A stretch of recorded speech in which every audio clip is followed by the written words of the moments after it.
Por que conseguimos lembrar de alguns momentos de nossas vidas e de outros não? Como conseguimos superar a perda de um ente querido? O que resta de nós quando morremos? E o que resta de nós quando o ente querido morre? E como afrontamos a problemática, entre aspas, da velhice?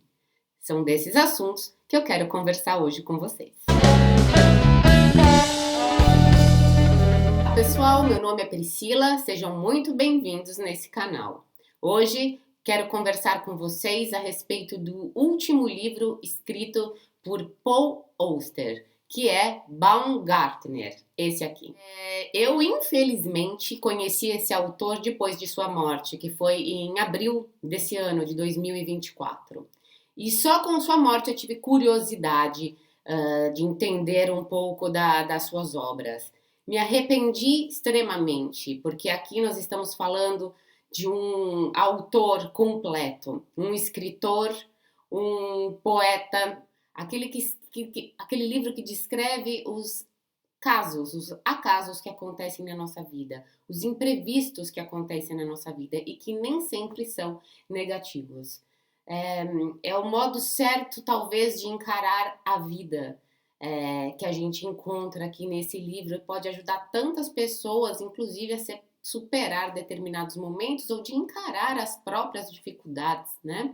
O primeiro capítulo ele é muito interessante porque nós temos esse personagem principal, que é ele, o Baumgartner, que é um escritor, um professor de literatura, e ele está escrevendo uma monografia a respeito de um determinado autor. E quando ele se lembra que tem que descer até a sala para pegar um outro livro que ele tem que citar nessa monografia.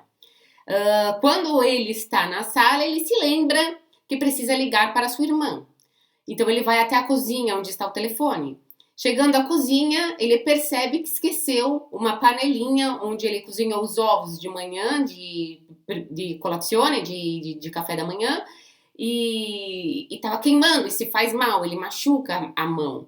Nesse meio tempo, toca a campainha. Tocou a campainha, era a moça da UPS, que veio fazer uma entrega para ele. Ele comprava muitos livros, deixava em casa nas caixas marrons de lado, sem nem abrir, com a finalidade de um dia poder doá-los à biblioteca pública, mas o seu objetivo principal era só ter contato com aquela moça que vinha trazer os livros a ele. Ele gostava da companhia dela, mesmo por alguns minutos. Por quê? Porque aquela moça, mesmo sendo completamente diferente na forma física, na cor da pele, ela tinha os olhos muito parecidos daqueles da sua ex-esposa, daqueles da sua esposa falecida há 10 anos. E é nesse momento, quando ele é viúvo há 10 anos, que nós temos o encontro com este personagem. No começo do livro, ele recebe também a visita de um moço que tinha que medir a água na casa dele. E nesse momento ele se machuca e ele tem a ajuda dessa pessoa, desse personagem que está lá no momento, né? E também recebe uma ligação. Ele recebe uma ligação da filha da moça que ajuda na limpeza da casa dele, né? E assim nós temos o primeiro capítulo, onde conseguimos chegar no núcleo do caráter e da personalidade do Baumgartner. Paul Auster consegue condensar em pouco mais de 20 páginas todo um personagem. E isso é incrível. Superando o primeiro capítulo, o narrador já nos apresenta uma vida depois do luto. Ele volta um pouco atrás e conta como Baumgartner afrontou essa perda, aquele estado de confusão inicial, que muitas vezes ele esquecia da morte da sua esposa quando acordava, esperava que ela ainda estava na cozinha preparando seu café da manhã, da revolta com Deus, em algumas vezes, contra um Deus, que ele não fala especificamente em religião, não, mas uma revolta por ter perdido e algumas passagens dessa dor, até que ele decidiu procurar uma psicóloga para fazer uma sessão e explicar o que estava acontecendo com ele, né? Como ele poderia superar. A psicóloga faz uma pergunta a ele. Pergunta, mas você está aqui porque você tem um senso de culpa, dado que a sua esposa morreu afogada no mar em Cape Cod, quando eles estavam em férias no litoral leste dos Estados Unidos. E foi maravilhoso porque ele respondeu à psicóloga: eu não tenho nenhum senso de culpa, porque se eu tivesse impedido a minha esposa de entrar no mar pela última vez aquele dia, eu não teria vivido com ela por 30 anos, porque era assim que era o nosso relacionamento, era assim que ela era feita, de iniciativas tomadas improvisamente e que ele não tem nenhum senso dessa culpa. E por isso mesmo ele está lá na frente da psicóloga só querendo saber como eu faço para sentir menos dor, como eu faço para superar sem doer menos. E ele foi embora dessa primeira e única consulta e voltou para sua casa. Naquela noite ele teve um sonho. Ele sonhou que o telefone, que não estava nem ligado à corrente, à energia, tocou. E quem estava do outro lado da linha era a sua ex-mulher, que lhe dizia: olha, você está sofrendo muito. Eu estou viva, estou nos teus pensamentos, mas enquanto você não me deixar andar, eu vou ficar aqui, no meio do escuro. Para eu poder viver bem, você tem que estar bem. Porque o que acontece com uma pessoa que morre, se a pessoa que ficou também morre junto? A partir daquele sonho, Baumgartner começa a fazer uma revolução na sua vida. Ele percebe que Ana, a sua ex-esposa, ela pode continuar vivendo e que ele também pode viver bem. A partir desse momento, eu não vou contar muito para vocês para não fazer nenhum tipo de spoiler, que não é o meu objetivo hoje aqui, mas o Paul Auster nos traz tantas e tantas reflexões a respeito da morte, de como enfrentar esse momento doloroso, de quais objetivos uma pessoa com 70 anos tem na vida para poder prosseguir. Ainda é possível amar? Sim, essa é uma parte interessante do livro, porque ele tenta amar outra mulher, mesmo tendo sido Ana o seu único amor. Mas existe um momento que ele encontra uma pessoa e diz: nossa, eu posso continuar vivendo. Só que ele percebe que os objetivos de ambos eram diferentes, né? Então, quer dizer, uma pessoa não pode ser comparada à outra. E o livro vai prosseguindo com muitas reflexões, inclusive em relação à solidão. Eu escrevi aqui alguns apontos, algumas palavras, porque eu tenho um caderninho, né, gente, que eu escrevo todos os meus as minhas impressões sobre o livro. Como um acaso nunca é um acaso, como estar perto de algumas pessoas é importante em alguns momentos, como valorizar as amizades. Então, é um livro curtinho, que em 120 páginas, um pouco mais, traz tudo. Enche o nosso coração de positividade, de tristeza também, mas é muito reflexivo, né? Nos faz refletir sobre diversos aspectos.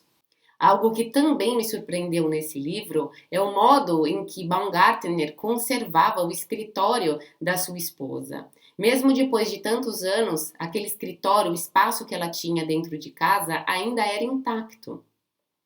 E ela, sendo uma tradutora, conhecendo tantas línguas, escrevia inclusive poesias. Ele manteve todo esse material e também os diários que ela escrevia desde a sua adolescência intactos, encaixotados dentro desse escritório.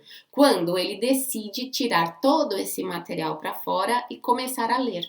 Então aqui nós temos também a visão da Ana, como se a Ana também estivesse viva ainda, contando a história dela antes de conhecer Baumgartner e também depois que conheceu Baumgartner.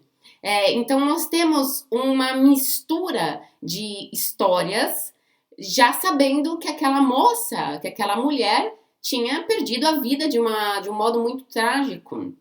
Esse material encontrado, ele decidiu publicar um livro com as melhores poesias, as melhores que, segundo ele, eram as melhores poesias.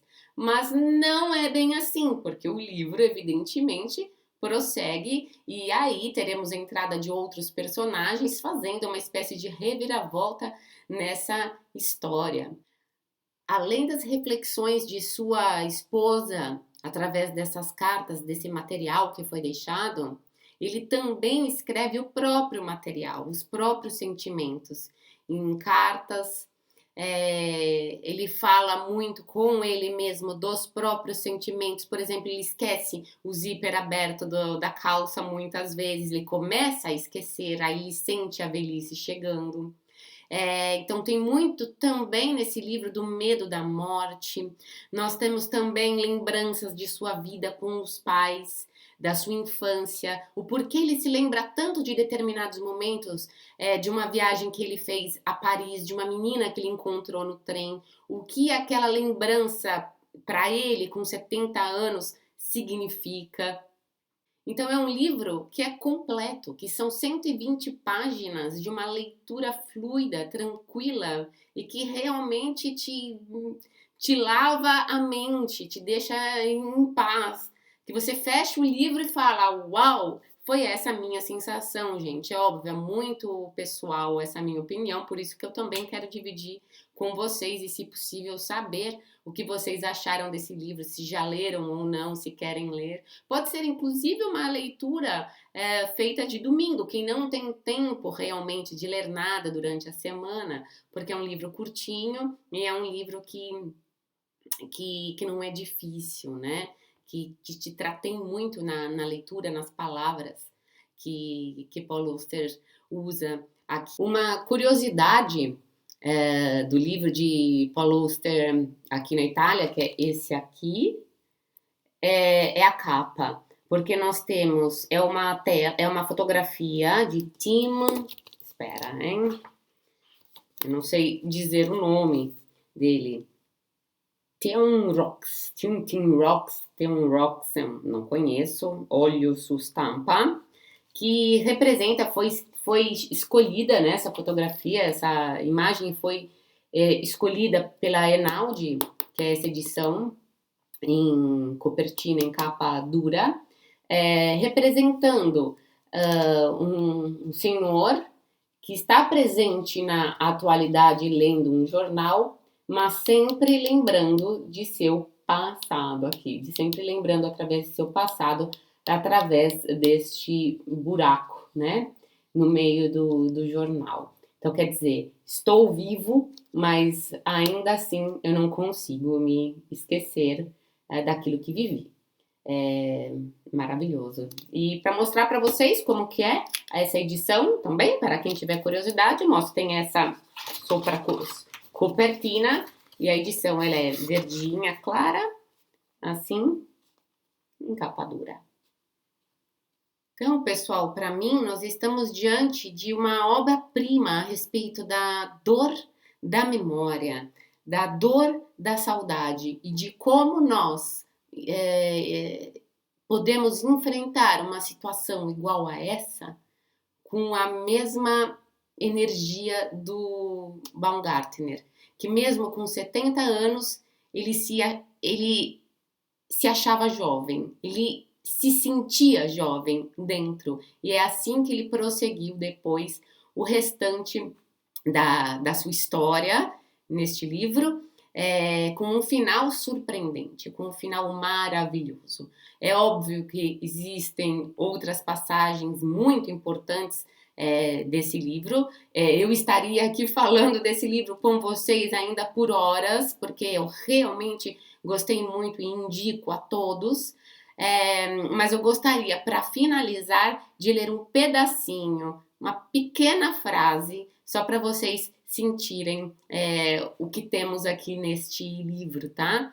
Eu acho que a página eu escrevi 48. Espera que eu vou encontrar a página. Ai, gente, tá um calor aqui na Itália hoje. Achei a frase. Então, pessoal, é isso. Vou fazer a tradução simultânea. Não sou muito bem quanto a Ana aqui do livro, mas eu vou tentar. É simples, é bem pequenininha. Viver é provar dor. E viver com medo da dor significa não querer viver.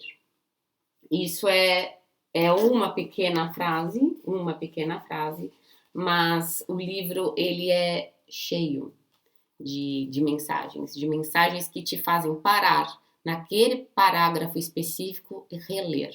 Por isso que eu marco com esses papeizinhos, né, com esses post-its, as passagens que eu gosto mais, ou grifo o que eu gosto mais, porque eu já li esse livro há algum tempo e foi maravilhoso pegá-lo em mãos outra vez e relembrar. Eu ainda tenho a história muito fresca na minha memória, mas foi delicioso e tive vontade de reler este livro outra vez em questão de pouco tempo, realmente de tanto que eu gostei.